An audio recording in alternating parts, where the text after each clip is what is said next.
This is the summary created from the video. Lecture 30 I/O Stream I. In Java, any flow of data is treated as a stream, classified in input and output streams, managed by the Java or package which handles various input and output devices like the keyboard, mouse, disk, and network. The input-output mechanism handles data streaming from and to sources, categorizing classes into byte streams for bytes and character, streams for characters with input and output stream subclasses for byte streams, and reader and writer subclasses for character streams. The input stream classes in Java handle reading data from sources like memory files and pipes as bytes, offering methods for operations like reading, closing, partitioning, and more, including classes like file input stream, byte array input stream, filter input stream, data input stream, and buffered input stream. The data input stream class provides methods to read data from input sources in various formats like integers, floats, lines, chars, booleans, and more, along with stream control methods like skip, mark, reset, and mark supported.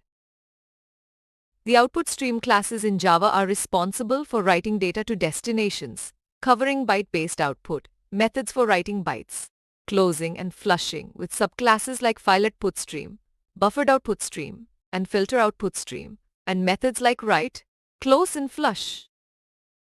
The data output stream class offers methods like write short, write double, write int, write line, write long, write short, write boolean, and write tf to write data to output streams, along with the write method to write bytes, and methods like close and flush.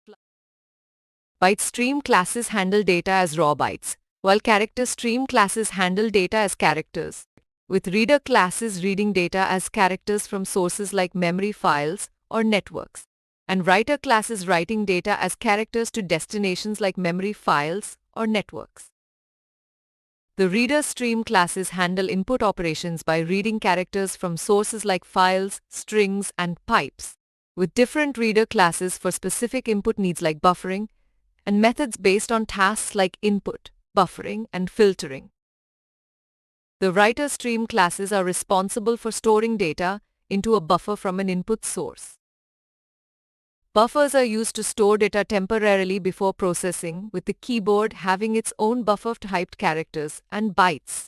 and buffered reader and buffered input stream classes for reading buffers as characters and bytes, respectively, with methods like read to access buffer data. Examples demonstrate writing to files using characters stream classes like FileWriter and bytes stream classes like FileOutput stream, with different methods for performing specific tasks, and a step-by-step approach recommended for learning input-output stream classes. The summary covers the topics discussed, including the next module on step-by-step I/O stream handling in Java, covering different input-output mechanisms and using Java's I/O stream concept.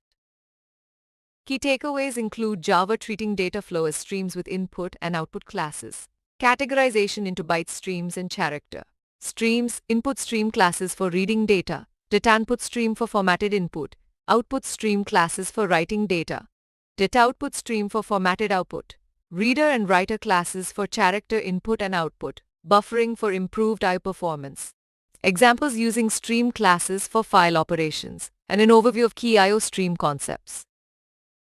Please stay tuned for more summary videos.